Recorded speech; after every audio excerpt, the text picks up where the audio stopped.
আমি মাইক লইছিলাম নাকি একটার পর একটা হিন্দি গাইতে আছে, আধুনিক গান গাচ্ছে, দেখলাম 3-4টা হয়ে গেছে। যাই হোক, শেষ যে সময়টা মুক্তার সাথে গান গাওয়া মানে নিজের ঘরের শিল্পীর সাথে আনন্দ করা। হ্যাঁ, কিন্তু পালাটা তো কাম প্রেম পালা, সে পালার মধ্যে আমার আগে প্রেমের গান নাই। আসলে আমি যেই কটা গান গাইছি কামের গানই আমার পালার মধ্যে গাইছি। আমার ভিতরে একটা জ্বালা উঠছিল আর কি, কাম প্রেমের বলছিলাম, এটার একটা যুক্তি তর্কের পালা। দাউদ নবী, সুলেমান নবী, দাউদ নবী বিয়া করছে 100টা, সুলেমান নবী বিয়া করছে 1000। সুলেমান নবী যুদ্ধে গিয়ে হাইরা যায়, পালা কেমনে গাইতাম, পালা দিলে তো দিলে গাওয়ার মতো গাইতে হইব। যুদ্ধে গিয়ে হাইরা যায়, আল্লাহর কাছে গে, আল্লাহ আমি যাতে যুদ্ধে জয় হইতে পারি ব্যবস্থা করে দাও। কয় তাহলে আজকে তোমার প্রত্যেকজন দাউদ নবী সুলেমান নবী, যে তোমার স্ত্রীর সাথে 100 স্ত্রীর সাথে তুমি মেলামেশা করো, সেখানে 100 জনই সন্তান হয়, সেই সন্তান প্রত্যেকটা সন্তান হয়েছিল যোদ্ধা। আচ্ছা, প্রোডাকশন যদি না দিত তাহলে সন্তান হইতো? সন্তান না হইলে কি আর বংশ ভারী হইতো? আমার আখের নবী হযরত মুহাম্মদ সাল্লাল্লাহু আলাইহি ওয়াসাল্লাম তিনি 13 থেকে মতান্তরে 14টা বিয়ে করেছে। শুধু তাই না, বিয়ে তো করেছে এবং তিনি একদিন মসজিদের মধ্যে দাঁড়ায় গেছে নামাজের মধ্যে, হঠাৎ করে মনে পড়লো তার ফরজ গোসল হয় নাই। সাহাবাদেরকে মসজিদের মধ্যে রাইখা ফরজ গোসল কইরা আবার তিনি নামাজের মধ্যে দাঁড়াইলেন। তখন সাহাবারা বলল, নবী আমাদের রাইখা কোথায় গিয়েছিলেন? বললেন, আমার তো ফরজ গোসলের প্রয়োজন ছিল, তাই আমি আবার ফরজ গোসল করে আসছি। আপনার আমার মসজিদের মধ্যে যদি আলেম সাহেব এই কাম করতো, রে ফিডাইয়া 14 না মেরে লাইতো, কিন্তু এটা করে নাই। এই জন্য আমার নবী শিক্ষা দিয়েছে যে আমার জীবনে এরকম ঘটনা ঘটে গেছে, তোমাদের বেলাও হইতে পারে। কেন বললাম কথাটা? যারে না বানাইলে আল্লাহ পৃথিবী পয়দা করতেন না, সে হযরত আহমদ মোহাম্মদ মুস্তাফা সাল্লাল্লাহু আলাইহি ওয়াসাল্লাম আমার নবী এই ফরজ গোসল না করে নামাজের মধ্যে এসে গেছে। এইবার কামের কতটুকু প্রয়োজন ছিল? তুমি সারা রাত্রে যতই প্রেম নিয়া, তুমি একা না, 1000, 1 লক্ষ, 1 কোটি, হাজার হাজার কোটি শিল্পী নিয়ে যদি এক পক্ষে গায়, আর যদি আমি খালি বলি যে নবীর চাইতে বড় সাধক কে, নবীর চাইতে বড় প্রেমিক কে, তার যদি ফরজ গোসলের প্রয়োজন হয়, কামের প্রয়োজন হয়, তাহলে এরপরে আর কোনো, এর জন্য আমি মাইকটা নিয়ে সেই কথাটা বলার জন্য। আর বলে কামের গান নাই, আর আমি সত্যগুলি কামের গানে গেছি। আরেকটা শোনো, বাবা মায়ের কামে রোজে এলাম এই সুন্দর ধরায়, রতিরনের কাম সাধনায়, রতিরনের কাম সাধনায়, রতিরনের কাম সাধনা।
লতিফ সরকার কামের দোকানদার, কামের হাতে কামের খরিদ্দার, লতিফ সরকার কামের দোকানদার।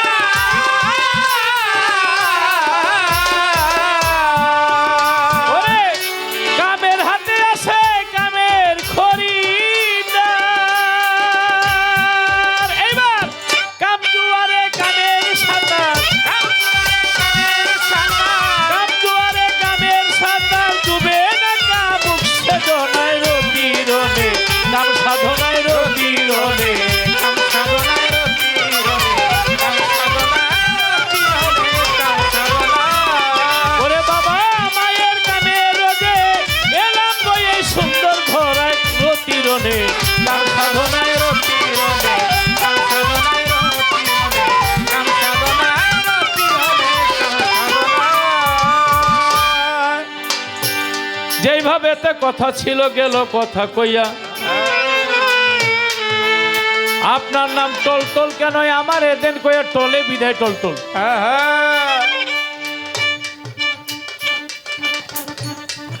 আমি আগেই বলেছি যেখানে টলে সেখানেই কাম। হয়তো আমার একটা নাম ওরাই রেখেছে মজা করে, লতিফ সরকার, লুলু চান, টাটকাসা, টলটল, আনন্দ করি ওদেরকে নিয়ে। তা আমি দাঁড়াইতাম না, দাঁড়াইলাম হলো একটা গানের শুরু আছে, একটা গানের শেষ আছে। তা যাই হোক, নবী, অলি, পীর, পয়গাম্বর, গাউস, কুতুব যারাই আছে পৃথিবীর মধ্যে, রতিরনের কাম সাধনা না হইলে এই দুনিয়া হইতো না। আমি আগেই বলেছি আল্লাহ 5টি মনোভাব নিয়ে পৃথিবী সৃষ্টি করেছেন। আমি আদম বানাবো, আদম দুনিয়াতে পাঠাবো, আদম দিয়ে আদম বাগান মিলাবো, এবং এই আদম মৃত্যুবরণ করবে হাসরের মাঠে, আমি আদমের বিচার করব। যেমন আমরা একটা কথার মধ্যে বলি, ওয়াশ করে নিয়ে সেজদা দিয়েছিল, 12 আনা গুনাহ মাফ করছে। পিছন থেকে ডাক দিছে, আর একটু যদি দেরি সময় পাইতো তাহলে 16 আনা মাফ করতো। আচ্ছা 16 আনা যদি মাফ করতো, আল্লাহর দুইটা নাম রহমানুর রাহিম, গাফুরুর রাহিম, এই নাম দুইটা তো মুছে যাইতো। যদি গুনাই না থাকতো তাহলে আল্লাহ ক্ষমা করতে পারে। আর এই 5টা মনোভাব যদি পরিপূর্ণ হইতে হয় তাহলে কামের জগতে পরিপূর্ণতা থাকতে হবে। আমি আর সেখানে গেলাম না, আর কোনো প্রশ্ন নাই, কোনো কথা নাই, সময় শেষ। এর জন্য আমি পালাটা আর সামনে বেশি বাড়াইতে না চাই। মধুসর নামে শেষে একটা গান গাইয়া বিদায় নিতে চাই। আমার গানের আসরে 10, 15, 20 মিনিটের বেশি আমি সময় নেই, সময়ে বুঝে আমি হয়তো কাজ করেছি। তাই আমার ছোট্ট করে একটি গান মধুসর নামের উপর গানটা গেয়ে আমি বসবো। উনি আমার গান খুব ভালোবাসতেন, বলতো যে লতিফ সরকার বুকে সুর লাগায় গান গায়। এই কথাটা উনি আমার এখনো কানের মধ্যে আছে। তা যাই হোক, আমার 2টা গানের জন্য আদেশ করেছে, না তো দাঁড়াইতাম না। একটু হলো যদি দুঃখ পেলে তোমার মিলে একটা গান, আরেকটা গান হলো গান শোনাবো কারে রে, কোনটা 2টার একটা গাইতে পারবো, গান শোনাবো কারে। এই গানটাই আমার হয়তো আসতে ছিল, কারণ মধুসা দয়াল যদি থাকতো, বসতো, গান শুনতো। তিনি নিজেও গান গেয়েছে, আজকে নাই। আমার মঈন চানকে হারিয়েছি, আমার বান্ধবকে হারিয়েছি। আজ গান গেয়ে দেশ বিদেশে কত মানুষের শোনাই, আমার সেই সোনার বান্ধবটাকে হারিয়ে ফেলেছি। আমি গান শোনাবো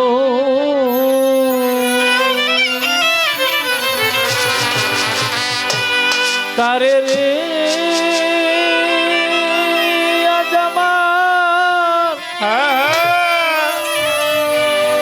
মধুসা কোথায় রইলা রে।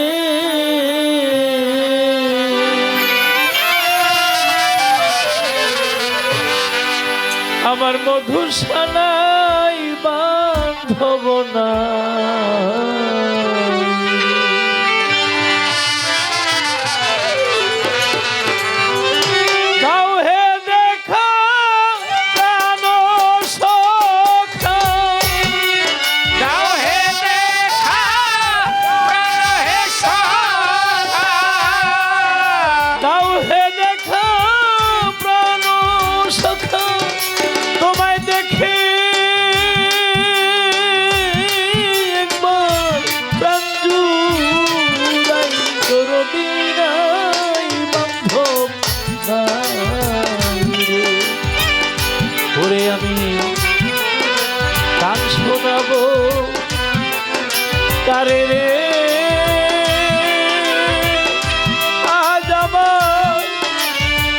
ভরসা কোথায় রইলা রে গো রদিনাই বান্ধব নাই রে গান শোনাবো তারে রে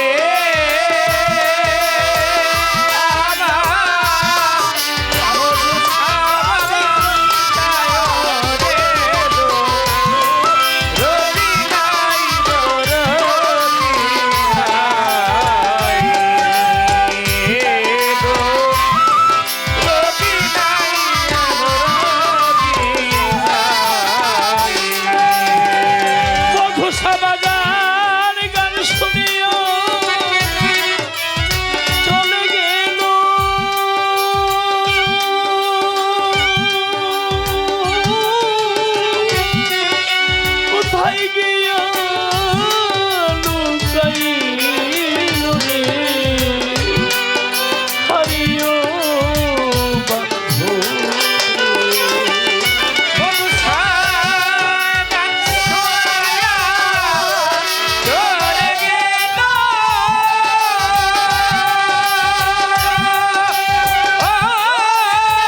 লাহোর গো প্রিয়ার মাঝে তোমার নদী সাগরেরই পানা ভাসে রে হরিও বান্ধব রে ওরে বান্ধব এ লাহোর গো প্রিয়ার মাঝে সাগরেরই পানা ভাসে রে হরিও বান্ধব ওরে বান্ধব ওই মত ভাষাইয়া আমার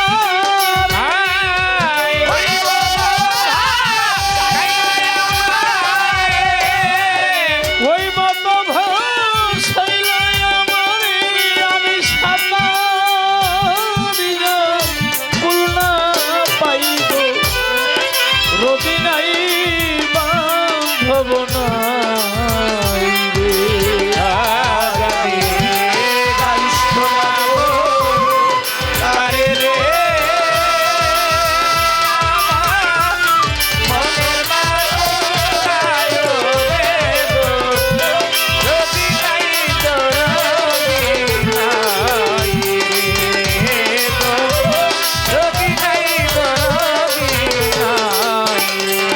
ওরে ভেবে সাধক মালিক বলে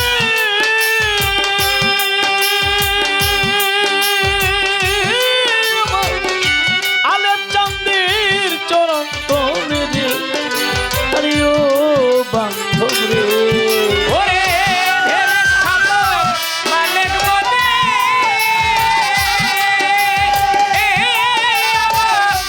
আলেপ চাঁদের চরণ তলে রে হরিও বান্ধব রে ওরে ভেবে সাধক মালিক বলে দরবেশ আলেপ চান্দির চরণ তোলে রে হরিও বান্ধব আমি হো কালি বড় রে কালি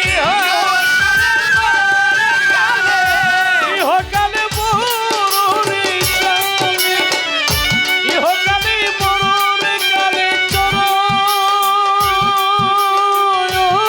তলে পাইবে খাইব রবি নাই রে রবি নাই নাই রে আমি গান শোনাবো কারে রে আমার বান্ধব কোথায় রইলা রে দো রবি নাই গো রবি নাই রে দো রবি নাই গো রবি নাই রে তুমি দাও হে দেখা প্রাণ সখা দাও হে দেখা সখা দাও হে দেখা প্রাণ সখা তোমায় দেখে একবার প্রাণ জুড়াই গো রবি নাই গো রবি নাই রে ওরে আমি গান শোনাবো তারে রে আজ আমার মধুসা কোথায় রইলা রে রদি নাই দরদি নাই রে দরদি নাই বান্ধব নাই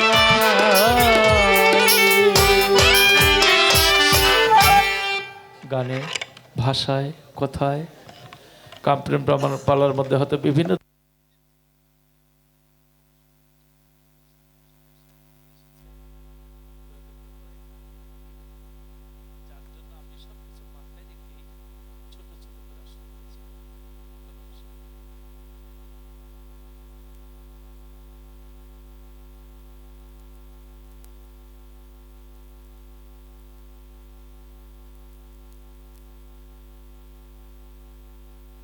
লতিফ সরকারের গানে সন্তুষ্ট হয়ে আমাদের এই মধুর মেলার যিনি আয়োজন করেছে সেই মধুর মেলার আয়োজক মানিকগঞ্জ 2 আসনের মাননীয় সংসদ সদস্য মমতাজ বেগম